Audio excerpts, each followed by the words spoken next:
नमस्कार बंधुरा welcome to PGN Bangla. এই ভিডিওতে আমরা 2024 টি20 বিশ্বকাপ ফাইনাল নিয়ে আলোচনা করব। দীর্ঘ 11 বছর পর ভারত যে আইসিসি ট্রফি জিতল সেই নিয়ে কথা বলবো এবং সেই সঙ্গে ভারত কি রেকর্ড করলো সেগুলো দেখে নেব। তো বেশ ইন্টারেস্টিং ভিডিও হতে চলেছে, শেষ পর্যন্ত অবশ্যই দেখতে থাকো এবং আমাদের চ্যানেলে প্রথমবার এলে অবশ্যই চ্যানেলটি সাবস্ক্রাইব করে পাশে থেকো। তো এবার মেন টপিকে আসা যাক। দেখো বন্ধুরা, বড় বড় টুর্নামেন্টের ফাইনালে টস একটা বড় ফ্যাক্টর হয়ে দাঁড়ায়, আর টসে জিতে রোহিত শর্মা প্রথম অ্যাডভান্টেজটা পেয়ে যায় এবং ব্যাট করার সিদ্ধান্ত নেয়। পিচ অনুযায়ী দেখতে গেলে একেবারে সঠিক সিদ্ধান্ত ছিল। প্লেয়িং 11-এ কোনো পরিবর্তন ছিল না, অর্থাৎ 8 নাম্বার পর্যন্ত ব্যাটসম্যান ছিল। তাই প্রথম ব্যাট করে যতটা রান স্কোর বোর্ডে অ্যাড করা যায় ততটাই লাভ। তো রোহিত শর্মা আর বিরাট কোহলি ওপেনে ব্যাট করতে এলে প্রথম থেকেই যথেষ্ট অ্যাটাকিং অ্যাপ্রোচ দেখা যায় দুই ব্যাটসম্যানের মধ্যে। মার্কো ইয়ানসনের ফার্স্ট ওভারেই তাকে পরপর 3টে 4 মারে বিরাট কোহলি এবং প্রথম ওভারেই 15 রান তুলে নেয়। কিন্তু সেকেন্ড ওভার কাঙ্গিসো রাবাডাকে না দিয়ে এইডেন মার্করাম বল পাঠায় কেশব মহারাজকে। আর পাওয়ার প্লেতে স্পিন বোলার পেয়ে রোহিত শর্মা আরও অ্যাটাকিং হয়ে পড়ে, পরস্পর দুটো 4 মারে এবং পরের বল সুইপ করতে গিয়ে ক্যাচ আউট হয়ে যায়। ক্যাপ্টেন রোহিত শর্মার ব্যাট থেকে বড় রান আসেনি ফাইনালে। রোহিত শর্মা আউট হলে ক্রিজে আসে ঋষভ পান্থ, আর ওই ওভারেই একটি বাজে শট খেলে 0 রানে আউট হয়ে ডাগ আউটে ফিরে যায় ঋষভ পান্থ। আর ঋষভ পান্থকে দোষ দিয়ে কী করা যাবে, ঋষভ পান্থের খেলার স্টাইলই ওই রকম আছে। আগে যে ম্যাচগুলোয় রান পেয়েছে ওই স্টাইলে খেলেই রান পেয়েছে, আবার আউট হয়েছেও ওই স্টাইলে খেলে। যাই হোক, পুরো টুর্নামেন্ট ভালো গেছে, সেমিফাইনাল আর ফাইনালে রান পায়নি, ঠিক আছে, বাদ দাও, হতে পারে। তারপর সূর্যকুমার ব্যাট করতে নামলে মার্করাম তার টিমের মেন স্ট্রাইক বোলারকে নিয়ে আসে কাঙ্গিসো রাবাডাকে, এবং রাবাডা এসে সূর্যকুমারকে আউট করে দেয়। পাওয়ার প্লের মধ্যে মাত্র 34 রানে 3 উইকেট হারিয়ে ভারত যথেষ্ট চাপে পড়ে যায়।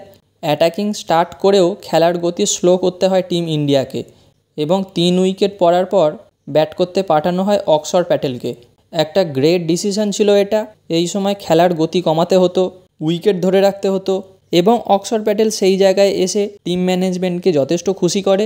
বিরাট কোহলির সাথে সিঙ্গেল ডবল নিয়ে 72 রানের একটি মূল্যবান পার্টনারশিপ গড়ে তোলে।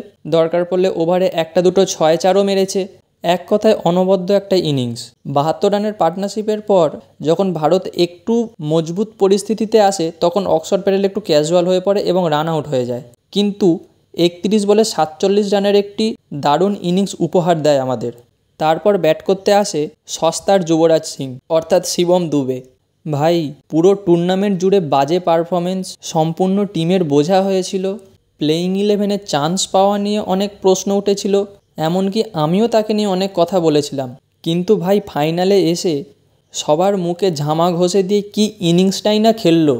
অপর প্রান্তে বিরাট কোহলি সেট ব্যাটসম্যান ছিল, তাকে শেষ পর্যন্ত খেলতে হতো, এবং যে নতুন ব্যাটসম্যান আসবে তাকে চালিয়ে খেলতে হতো, এবং শিবম দুবে সেই রোলটা সম্পূর্ণরূপে পালন করেছে। না ভাই, আর তাকে নিয়ে কথা উঠবে না। সমস্ত বাজে পারফরমেন্স ঢেকে দিল ফাইনালে 16 বলে 27 রানের একটি ইম্প্যাক্টফুল ব্যাটিং। তবে ভাই, বিরাট কোহলির কথা কি বলবো, ওস্তাদের মার শেষ রাতে। বড় বড় প্লেয়াররা বড় বড় খেলাতেই জ্বলে ওঠে, আবারও একবার প্রমাণ হলো সেটা। সারা টুর্নামেন্ট জুড়ে পুরো অফ কালার স্ট্রাগল করেছে রীতিমতো, ব্যাটে কোনো রান নেই, কিন্তু ফাইনালে এসে ফাইনালি কিং কোহলির মতো ব্যাটিং দেখলাম। জাস্ট অসাধারণ।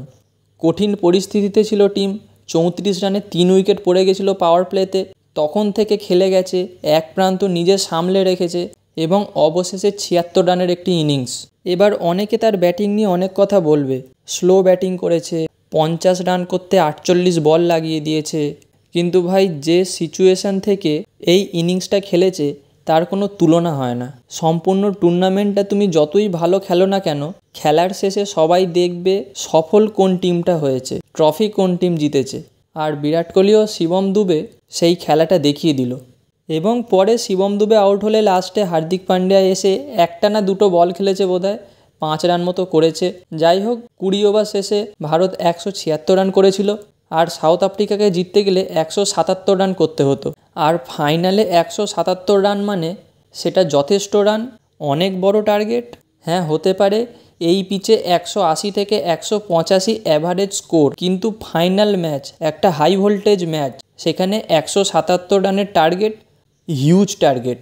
এবার সাউথ আফ্রিকা ব্যাট করতে নামলে বুমরার একটি অসাধারণ ডেলিভারি এবং রিজা হেনরিক্স ক্লিন বোল্ড হয়ে যায় এবং তার পরের ওভারে অর্শদীপ এসে ক্যাপ্টেন এইডেন মার্করামকেও আউট করে দেয় এবং 4 ওভার পর থেকেই স্পিন অ্যাটাক নিয়ে আসে ক্যাপ্টেন রোহিত শর্মা। কিন্তু কুইন্টন ডিকক আর স্টাবস মিলে ধীরে ধীরে ইনিংসটা বিল্ড আপ করতে থাকে সাউথ আফ্রিকার জন্য এবং উইকেটের পেছন থেকে ঋষভ পান্তকেও বলতে শোনা যায় খেলাটা স্লো ডাউন করার জন্য। সেই সময় স্টাবসকে যথেষ্ট ভয়ঙ্কর লাগছিল এবং হঠাৎ করেই অক্সফোর্ড প্যাটেল এসে স্টাবসকে ক্লিন বোল্ড করে দেয়। তারপর ক্রিজে আসে হেনরিক ক্লাসেন। ভাই রে ভাই, ক্লাসেন এসে আরও ভয়ঙ্কর হয়ে ওঠে। সেই সময় বল একটুও স্পিন হচ্ছিল না, পিচে পড়ে সোজা ব্যাটে আসছিল এবং কুইন্টন ডিকক আর ক্লাসেন মিলে শুধু 6 আর 4-এ ডিল করছিল। তখন মাঝে 1 ওভার অর্শদীপকে বলে নিয়ে আসে ক্যাপ্টেন রোহিত শর্মা এবং অর্শদীপ এসে কুইন্টন ডিককের উইকেটটি তুলে নেয়। ম্যাচটা সামান্য পরিমাণে ভারতের দিকে পাল্লা ভারী করে, কিন্তু পরের ওভার আবার অক্সফোর্ড প্যাটেলকে নিয়ে আসে। আমার মনে হয়েছে এইখানেই সামান্য একটা ভুল হয়ে গিয়েছিল ক্যাপ্টেন রোহিত শর্মার থেকে। এই ওভারটা অক্সফোর্ড প্যাটেলকে না দিয়ে হার্দিক পান্ডিয়া অথবা জাসপ্রীত বুমরাকে দিয়ে করানো যেতে পারত, কিন্তু বলে দেয় অক্সফোর্ড প্যাটেলকে। হেনরিক ক্লাসেন এই ওভারে অক্সফোর্ড প্যাটেলকে 24 রান মারে এবং ওভার শেষে দেখা যায় সাউথ আফ্রিকাকে জিততে গেলে আর 30 বলে 30 রান বাকি। তখন তো ভাই ধরেই নিয়েছি আবার একবার স্বপ্নভঙ্গ হতে চলেছে। 11 বছরের অভিশাপ এবছরেও কাটলো না হয়তো। কিন্তু ভাই পরের ওভার জাসপ্রীত বুমরা আসে এবং ব্রিলিয়ান্ট একটা ওভার করে ভারতের জন্য এবং পরের ওভার বল করতে আসে হার্দিক পান্ডিয়া। তাকে মারতে গেলে হেনরিক ক্লাসেন আউট হয়ে যায়। ম্যাচের সবথেকে বড় টার্নিং পয়েন্ট এটি। একদম সঠিক সময়ে সবথেকে মূল্যবান উইকেটটি তুলে নেয় হার্দিক পান্ডিয়া। পরের ওভার বল করতে আসে অর্শদীপ সিং, মাত্র 4 রানের ওভার দেয়। অসাধারণ একটি ওভার করে এবং আরও চাপে পড়ে যায় সাউথ আফ্রিকা এবং সাউথ আফ্রিকাকে জিততে গেলে আর 12 বলে 19 রান করতে হতো। সেই ওভারে বল করতে আসে আবার জাসপ্রীত বুমরা। ফার্স্ট বলেই মার্কো ইয়ানসানকে ক্লিন বোল্ড করে দেয় এবং ম্যাচটা মোটামুটি ভারত তাদের গ্রিপে নিয়ে নেয়। তবুও একটা ভয় ছিল যে ক্রিজে এখনও কিলার মিলার আছে। ফাইনাল ওভারে জিততে গেলে সাউথ আফ্রিকাকে করতে হতো 16 রান। বল করতে আসে হার্দিক পান্ডিয়া, অফ স্টাম্পের বাইরে স্লো আর লো ফুলটাস রাখে, লং অফের ওপর দিয়ে ছক্কা মারার উদ্দেশ্যে চালায়। কিন্তু ভাইরে ভাই, সূর্যকুমার যাদব ব্রিলিয়ান্ট একটি ক্যাচ ধরে, অনবদ্য একটি ক্যাচ। এই ক্যাচেই ভারত ম্যাচটি জিতে নেয়, 2024 টি-20 বিশ্বকাপ ট্রফিটা জিতে নেয়। ফাইনাল ম্যাচে ভালো ব্যাট করতে পারেনি সূর্যকুমার যাদব, কিন্তু ম্যাচের সবথেকে ইম্পর্টেন্ট কাজটি করে দেখিয়েছে। অবিশ্বাস্য একটি ক্যাচ ধরে ভারতকে ম্যাচ জিতিয়েছে। তবে এই ম্যাচ জেতার পেছনে কম বেশি সবারই ভূমিকা ছিল। ম্যাচের সেরা হয়েছে বিরাট কোহলি, অর্থাৎ ম্যান অফ দ্য ম্যাচ পুরস্কারটি বিরাট কোহলি পেয়েছে, সঠিক সিদ্ধান্ত। এবং ম্যান অফ দ্য সিরিজ অর্থাৎ পুরো টুর্নামেন্টের সেরা প্লেয়ার হয়েছে জাসপ্রীত বুমরা। নো ডাউট এটা তার প্রাপ্য ছিল।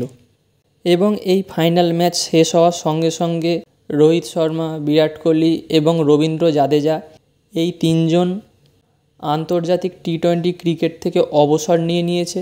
অর্থাৎ রোহিত শর্মা, বিরাট কোহলি আর রবীন্দ্র জাদেজাকে আমরা ভারতের টি-20 জার্সিতে আর দেখতে পাবো না।